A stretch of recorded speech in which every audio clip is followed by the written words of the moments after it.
দীর্ঘদিন পর জট খুলতে যাচ্ছে ইতালির শ্রমবাজারে। এ লক্ষ্যে দেশটির সঙ্গে প্রথমবার সমঝোতা স্মারক সই করেছে বাংলাদেশ। প্রবাসী কল্যাণ ও বৈদেশিক কর্মসংস্থান উপদেষ্টা আসিফ নজরুল জানান, এর ফলে ইতালিতে দক্ষ অদক্ষ কর্মীর অভিবাসন কোটা আরও বাড়বে। আর ইতালির স্বরাষ্ট্রমন্ত্রী মাত্তেও পিয়ান্তোদোসি বাংলাদেশিদের ভিসা প্রক্রিয়া আরও সহজ করার আশ্বাস দেন। বিস্তারিত রেজা খানের রিপোর্টে।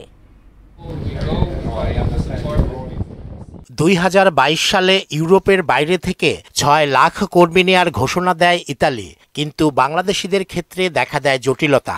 এরপর 2024 সালের স্পন্সর ভিসাতেও নাম ছিল না বাংলাদেশের। বর্তমানে ভিসা জটিলতায় প্রায় 50,000 পাসপোর্ট ইতালি দূতাবাসে আটকে আছে। এমন বাস্তবতায় প্রবাসী কল্যাণ মন্ত্রণালয়ে সমঝোতা চুক্তি স্বাক্ষর করে দুদেশ। চুক্তিতে সই করেন প্রবাসী কল্যাণ উপদেষ্টা আসিফ নজরুল এবং সফররত ইতালির স্বরাষ্ট্রমন্ত্রী মাত্তেও পিয়ান্তেদোসি।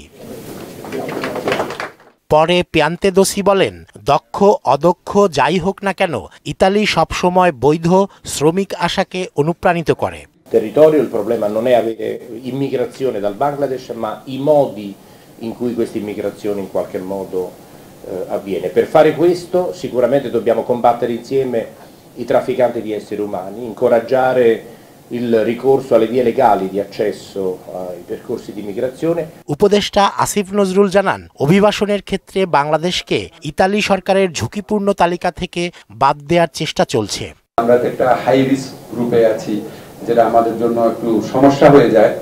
অভিবাসী কর্মীদের জন্য বাংলাদেশ লিস্ট হয়েছে, গত সরকারের আমলে লিস্টেড হয়েছে হাই রিস্ক একটা কান্ট্রি হিসাবে। তো সেটা আমরা বলেছি আমরা মেজার্স নিব, আমরা দুই পক্ষ মিলে কাজ করব যাতে এই লিস্ট থেকে আমাদেরকে বাদ দেওয়া হয়। ইতালিতে শ্রমকোটা বৃদ্ধি এবং ভিসা সহজ করা হলে অনুপ্রবেশ কমবে বলে জানান প্রবাসী কল্যাণ ও বৈদেশিক কর্মসংস্থান উপদেষ্টা। বর্তমানে যে কোটা আছে সেখান থেকে বাড়ানো হবে এবং ওনারা ওই এমওইউর মধ্যে আছে যে আমাদের কোটার বাইরেও আরও দেওয়া যায় নাকি সেটাও তারা দেখবে। রেজা খান, মোহনা সংবাদ, ঢাকা।